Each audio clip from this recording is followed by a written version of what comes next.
In this video, we're going to learn an easy step-by-step way to solve percent problems using a proportional table. This method works every time and helps you stay organized. Percent problems can feel confusing because we're juggling three things at once: the percent, the part, and the whole. A proportional table helps you see how these three values are connected instead of guessing which formula to use. Before we build any table, we always stop and ask one important question. What information does the problem already give us? Is it telling us the whole, the part, or the percent? Here's how the table is set up. The old column always represents 100%, which is the whole. The new column represents the percent we're looking for and the matching part. Once the table is set up correctly, the math becomes much easier. This same table can be used to solve for the part, the whole, or the unknown percent. The setup never changes, only what you're solving for does. K is the constant of proportionality. It tells us how we get from the old column to the new column. We can find K by dividing the new column by its corresponding old column piece. And once we know K, we can use it to find any missing value in the table.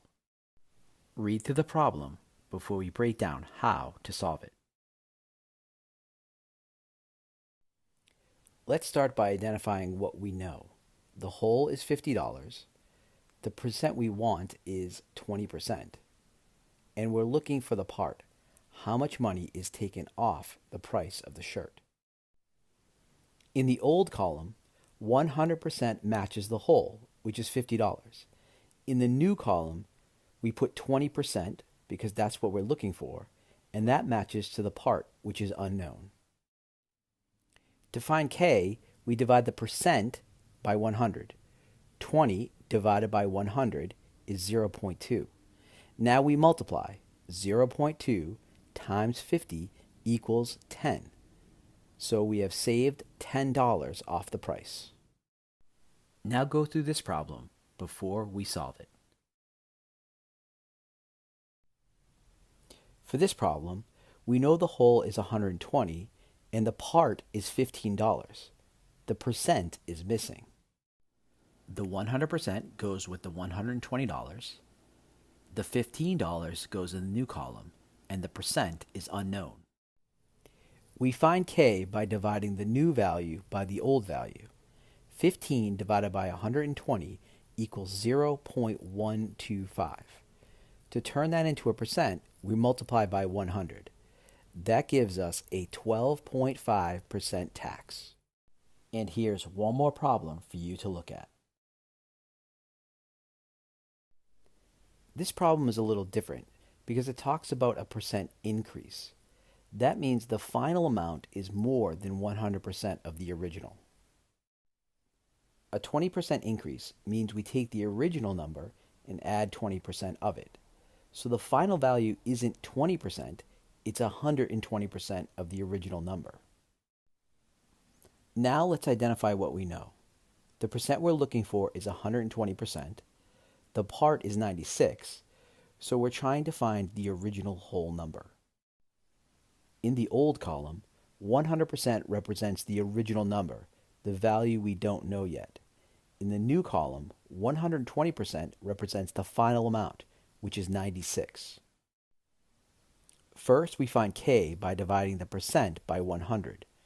120 divided by 100 equals 1.2. Since we're looking for the whole, we divide the part by K. 96 divided by 1.2 equals 80.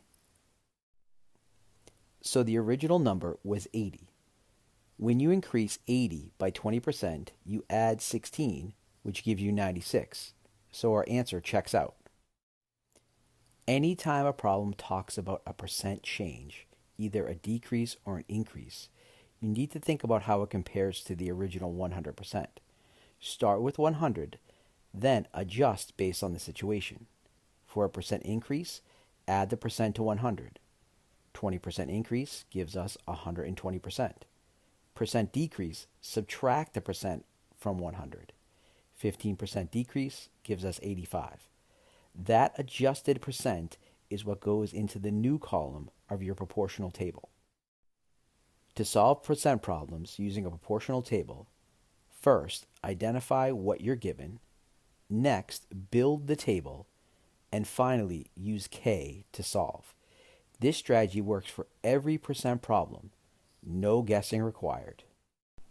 Thanks for watching, and please like and subscribe to the channel.